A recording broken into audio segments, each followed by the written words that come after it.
Hello everybody and welcome to the street course here at the Kia World Extreme Games, the 2014 edition, as we get set for the aggressive inline street. And we have 2 rounds coming to your way, 10 skaters in all, and 5 will try to make it to the final.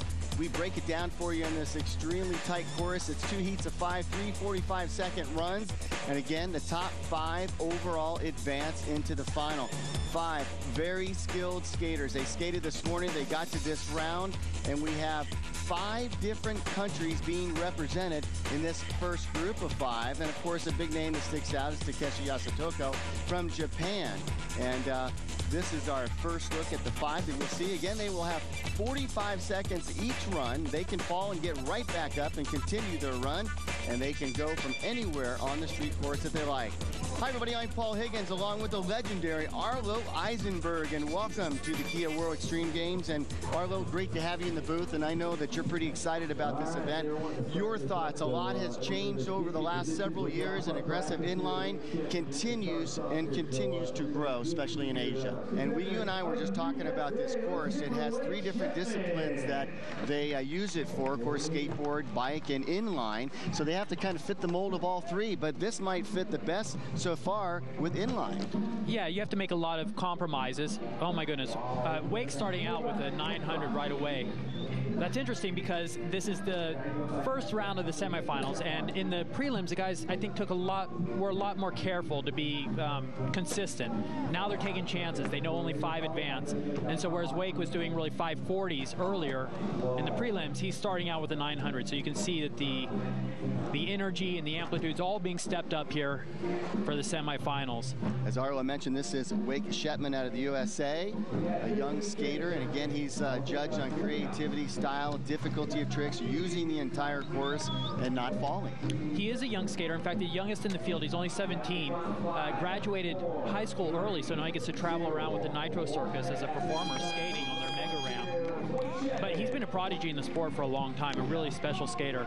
He is a really, well, at this point, these are all really great skaters, but Kirill has some fantastic street video sections that you can see online. He's famous for doing really big, dangerous tricks on street.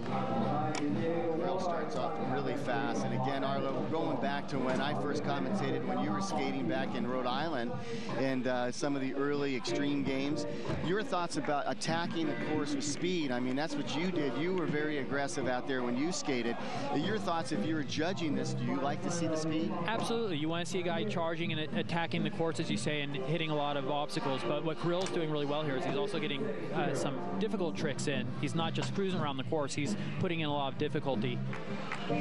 I just like how aggressive he is on the course, and you and I also talked there, a little bit of technicality right there, which obviously this particular course doesn't offer all the technical things that you can do, but you got to find it. Our Kirill partner is getting just left, and then we have Diego getting ready to drop in from Switzerland. So 2 skaters, and they have successfully completed their runs without falling. Decides not to wear a helmet in favor of that, or is it kind of your choice? Oh, as he goes down. Yeah, it's at the skater's discretion. I mean, the truth is, however you feel about it, in their natural element, most of these guys don't wear helmets on street. Right. As we talk about that, the skater who we just saw, Kirill, is wearing a helmet, and it's because a couple weeks ago he actually had a really scary head injury. So every once in a while something like that happens that reminds you it is a dangerous sport, and it's like, how much do you want to risk it? Your head's sort of a precious commodity. No doubt about it. So you kids at home, make sure you sport a helmet. If again, these are professional skaters. As Arlo said, they are the best skaters in the world. And even they get hurt. And they get hurt. So you got to make sure that you go out and do the right thing. We want to see their best tricks. Chin Kai Hung, he drops in. I tell you what, this is one of my dark horses. He was great in the prelims. Coming out of Taiwan, that's too bad, because that was a difficult trick, and he stuck it right there. 540 alley-oop soul. Arlo, can you talk just momentarily about the technical aspects of a course like this? Because we briefly mentioned it about, you know, there's not a lot of things that you can rack up those technical points, but some of these rails you can. Well, you can certainly rack up the technical points. What's the difference is they're not going to be as big. I mean, there's no giant rails out there, but I mean, there's nothing stopping you from spinning into a grind or spinning out of a grind or even switching it up while you're on the rail. Now, there's not as many places where you can switch it up because the rails are shorter. Really, only only the long rail at the middle of the course is where you can see the most switch-ups. So Takeshi Yasutoko from Japan, he will lead the end of this group of 5, and then we'll start back at the top again. So Takeshi drops in, and a lot of power, a lot of skill with this guy. You expect to see him doing that, getting upside down out of these ramps. I mean, Takeshi knows his way around a transition, so he should carry some speed through the course. Oh, man. He went straight in. Oh, he's okay. That's thank good. Goodness. Camera guys did a good job of finding him. That was a tough one. So he goes down hard, Takeshi, and again, he has 2 runs left, Arlo, but that kind of leaves a little crack in the door. It does. And, you know, Takeshi, he may be the biggest name out here. Certainly the Yasutoko brothers are famous worldwide. But he's not, you wouldn't really call him one of the favorites on street. Right. And now here he comes. He's going to start out with a lot of speed out of that bank. And then 900, that's what we saw in the first round, lands it. Spinning fakie 270, topside acid.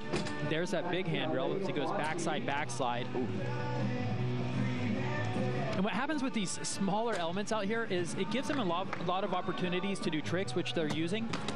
But even when you hit the tricks, you're not racking up giant points from the judges. Right. So it's sort of a little more risk than it's worth.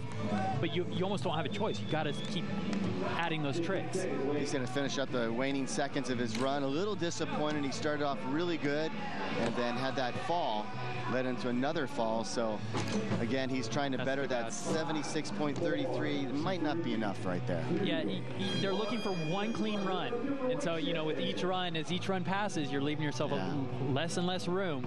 Pressure a little bit. Exactly. And Kirill's got this run. He's got a line here pretty dialed. He goes wall ride, topside acid. He's going to throw in a lot of tricks here. He went alley-oop fish up on the quarter pipe. Here's one of those little tricks. It's just sort of a filler in between. 360 acid. And anytime you spin into a grind, especially one like that where you've got to do a disaster, which means you're jumping into the trick, I mean, that adds difficulty. 540 up on the wall. Oh, I like that he's using the entire course, and he is just ripping around. Oh, man.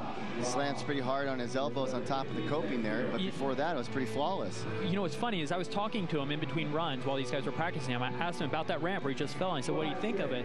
He said, well, it's kind of weird. It has 3 different transitions on it, because I don't know if you can tell from the angles, but it's right. 3 different angles you're coming at.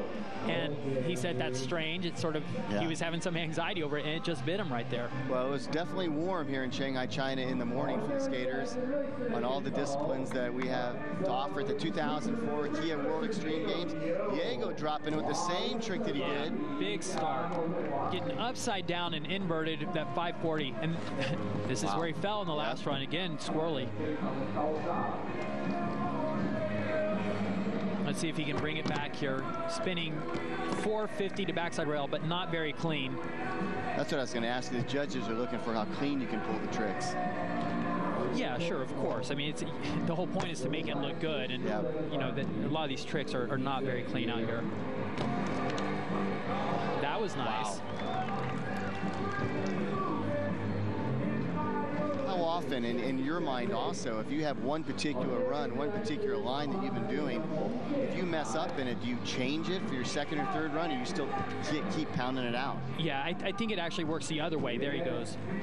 540 to Alip Sol or Soyal. I think what they try to do is land the run that they have planned, and then they try to step it up from there. Like they'll use the same line, but they'll add a little bit of difficulty to the tricks. 360 to Sol. Oh, just got back on his heels. Almost pulled it out. It looks like he's having fun, though, even though he fell, and that's part of it. That's why they skate. It's a lot of fun to do. They just happen to be so good at it. They're professionals, and this is what they do for a living. Yeah, it's too bad, you know, because honestly, the runs that we've seen in this first heat, just looking at the line, I think Chein's got a really good line there. He does, yeah. It's just a matter of landing those tricks. That fall in the middle of his run is going to hurt. As we get set for Takeshi Yasutoko from Japan. He had a run of 40, and Arlo mentioned he's not known for his street skating. He's a very powerful skater. You'll see him on the vert ramp also in competition, of course.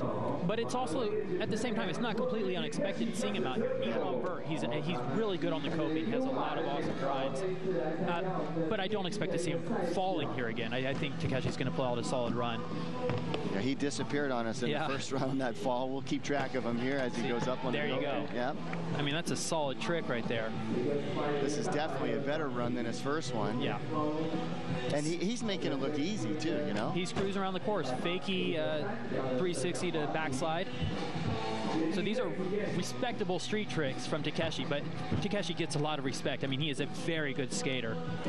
You and I were talking yesterday about him training. Where's he training? Well, Takeshi spent the month before coming out here in California. He was training at Camp Woodward West. Oh, and right at the buzzer he goes down. But so he, you know, he put in the time at Woodward. He hung out with John Julio, who has a street skating company, Valo. So he's been hanging out with some street skaters. And we'll see how that works out for him here. But he's skating street and vert this weekend, so he's got his work cut out for him. All right, Kirill Galushoko out of Russia. He's looking at a 76.67. Currently leads this heat number 1. Yeah, he's in a good position, but you know, this heat doesn't guarantee you're going to make it into the finals. He's still got 5 other guys to contend with in the next heat. That's right, and we'll talk about them as we get into that. There you go, 360 acid. He's moving around this course like he means it. Definitely wants to finish without a fall. 540, so far so good. This is where he fell in the last round. Let's see. Fakie 540. Now he's staying on his feet, so he might be bringing up that score even. Hey, he cracked a smile, and he's still smiling as he rolls out backwards. I'd keep it going here. Make a good impression, finish on a strong note. There you go, backside Royale. Oh, I think he wanted a transfer there. He patted his right knee there for a second. I'm not sure what that was, but that was definitely a solid run for him. And we'll see if Kirill gets that better score of 70. Oh, last run 66.67, so 10 points less than his prior run. That's surprising. Yeah.